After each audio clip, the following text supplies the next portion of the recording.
প্রিয় ভাই বোনেরা, আপনারা দেখেছেন যে বাজেট ঘোষিত হয়েছে 2 দিন আগে, সেখানে আমরা বলেছি আমরা এই দেশের মানুষের চিকিৎসার ব্যবস্থা ঘরে ঘরে পৌঁছে দিতে চাই। মানুষ যাতে চিকিৎসা সুবিধা পায়, মানুষ যাতে স্বল্প মূল্যে ওষুধ পেতে পারে, তার জন্য আমরা ব্যবস্থা গ্রহণ করছি। এবং সেই জন্যই অনেকগুলো চিকিৎসা ব্যবস্থার অনেকগুলোর উপরে আগের সরকারগুলো ট্যাক্স রেখে গিয়েছিল, ভ্যাট দিয়ে গিয়েছিল, আমরা সেই ট্যাক্সগুলো আমরা উঠিয়ে নিয়েছি। তার ফলে আগে একজন হার্টের রোগী সে যদি স্টেন্টিং করত, তাহলে তার যেখানে প্রায় 1.25 লক্ষ টাকার মতন খরচ হতো, সেই টাকা এই ট্যাক্স উঠায় নেবার পরে আগামী জুলাই মাস পর থেকে ইনশাআল্লাহ সেটি প্রায় অর্ধেকে নেমে আসবে।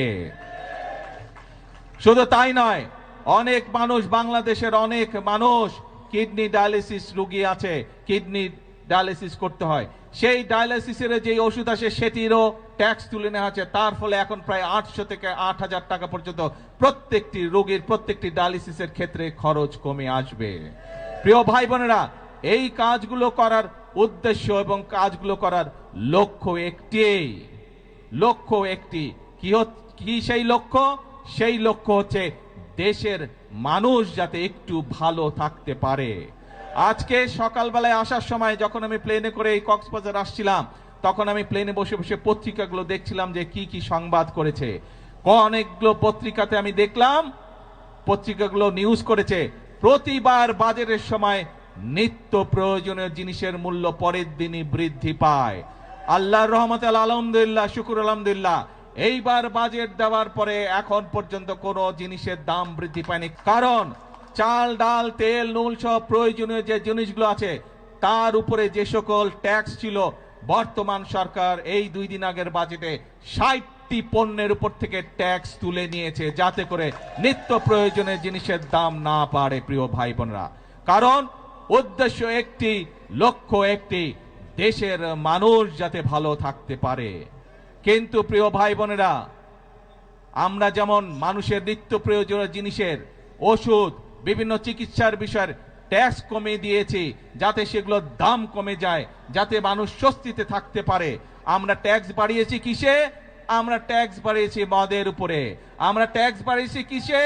আমরা ট্যাক্স বাড়িয়েছি সিগারেটের উপরে, যা মানুষের জন্য ক্ষতিকারক। কিন্তু আমরা সামাজিক মাধ্যম সহ বিভিন্ন নিউজের মধ্যে দেখলাম একটি খবর। সেই খবর? বিরোধী দল দেখলাম বলছে যে এই বাজেট তারা মানে না, গণবিরোধী বাজেট মানে না। প্রিয় ভাই বোনেরা, আপনাদের কাছে আমার প্রশ্ন, দাঁড়াও, প্রিয় ভাই বোনেরা, আপনাদের কাছে আমি প্রশ্ন রেখে যেতে চাই, যেই বাজেটে ট্যাক্স কমানো হয় সেই বাজেটও বিরোধী দল মানে না। যেই বাজেটে মদের দাম বাড়ানো হয়, যেই বাজেটে সিগারেটের দাম বাড়ানো হয়, সেই বাজেটও বিরোধী দলের পছন্দ নয়। তাহলে এবার বিরোধী দলের উদ্দেশ্য বুঝতে পেরেছেন, লক্ষ্য বুঝতে পেরেছেন? তাদের লক্ষ্য বা উদ্দেশ্য দেশের মানুষের পাশে দাঁড়ানো নয়, তাদের উদ্দেশ্য একটাই, তাদের লক্ষ্য একটাই, সেটা হচ্ছে দেশের মধ্যে একটি অস্থিতিশীলতা, অশান্তি তৈরি করা, মানুষকে বিভ্রান্ত করা। প্রিয় ভাই বোনেরা, আমরা আরেকটি বিষয় এখানে বাজেটের মধ্যে উল্লেখ করেছি, বাংলাদেশ কৃষি প্রধান দেশ, কিন্তু কৃষির সাথে সাথে একই সাথে আমাদেরকে শিল্প বাণিজ্য গড়ে তুলতে হবে। এবং সে কারণেই শিল্প বাণিজ্য যদি গড়ে উঠতে পারে, আমাদের সন্তানরা সেখানে কর্মসংস্থানের ব্যবস্থা হবে, চাকরি বাকরি, ব্যবসা বাণিজ্য করতে পারবে।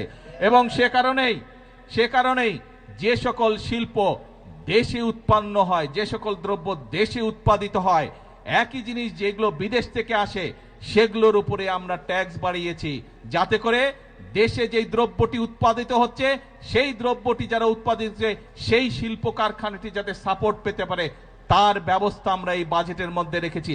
এটিও বিরোধী দলের পছন্দ নয়। এখন প্রিয় ভাই বোনেরা, দেশের মালিক আপনারা, দেশের মালিক কোনো রাজনৈতিক দল নয়, দেশের মালিক কোনো পরিবার নয়, দেশের মালিক হচ্ছে বাংলাদেশের 20 কোটি জনগণ। এই 20 কোটি জনগণ যারা দেশের মালিক, আপনাদের কাছে আমি প্রশ্ন রেখে যাচ্ছি, আপনাদের কাছে আমি বিচার দিয়ে যাচ্ছি যে যারা জনগণকে বিভ্রান্ত করতে চায়, যেই বাজেটের মাধ্যমে জনগণের জন্য স্বস্তির ব্যবস্থার চেষ্টা করছে সরকার, সেই বাজেট বলে বিরোধী দল মানে না। তারা দাবি তুলেছে কেন মদের উপরে আমরা ট্যাক্স বাড়ালাম, তারা দাবি তুলেছে কেন আমরা সিগারেটের উপরে ট্যাক্স বাড়ালাম। এই তাদের দুঃখ, তাদের কষ্ট। কেন বর্তমান সরকার 60টি নিত্য প্রয়োজনীয় দ্রব্যমূল্যের ট্যাক্স কমিয়ে দিল, এই হচ্ছে তাদের দুঃখ। তাহলে কি এরা জনগণের বন্ধু হলো? জনগণের বন্ধু তারা হলো না।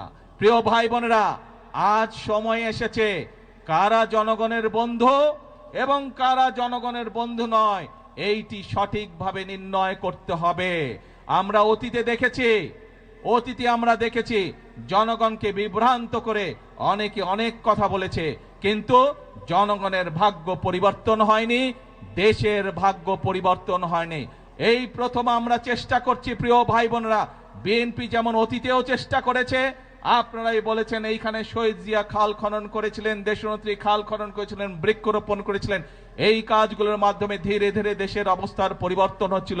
কিন্তু যারা বিভ্রান্তকারী, যারা ষড়যন্ত্রকারী, বিভিন্ন সময় তারা ষড়যন্ত্র করেছে এবং ষড়যন্ত্র করে মানুষের ভাগ্যের পরিবর্তনের যে গতি, তাকে তারা বন্ধ করতে চেয়েছিল। দেশের ভাগ্যের পরিবর্তনের যে গতি, তাকে তারা বন্ধ করতে চেয়েছিল। বিগত 12 তারিখের নির্বাচনে বাংলাদেশের মানুষ সিদ্ধান্ত নিয়েছে দেশের জন্য যারা কাজ করে তাদেরকেই বাংলাদেশের মানুষ দায়িত্ব দিয়েছে। আগেই বলেছি, আমাদের সকল বিএনপির সকল ক্ষমতার উৎস হচ্ছে জনগণ। কাজেই জনগণের শক্তি হচ্ছে আমাদের শক্তি, জনগণের সমর্থন হচ্ছে আমাদের সবচেয়ে বড় সমর্থন, জনগণের শক্তি হচ্ছে আমাদের সবচেয়ে বড় শক্তি।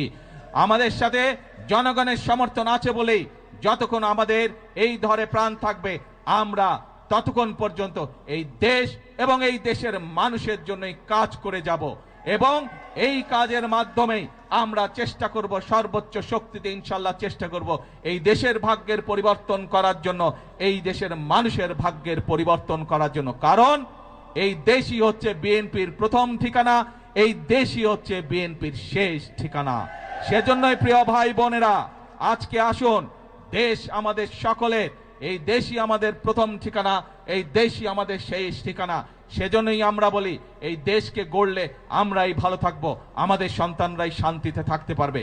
এই দেশকে যদি আমরা গড়তে না পারি, তাহলে আমাদের সন্তানরা দুঃখ কষ্টে থাকবে। কেউ কি চায় নিজের সন্তান কষ্টে থাকুক? কেউ আমরা চাই না। সেজন্যই আমরা একটি কথাই বলি সব সময়, করব কাজ সবার আগে বাংলাদেশ। আল্লাহ হাফেজ। বাংলাদেশ জিন্দাবাদ।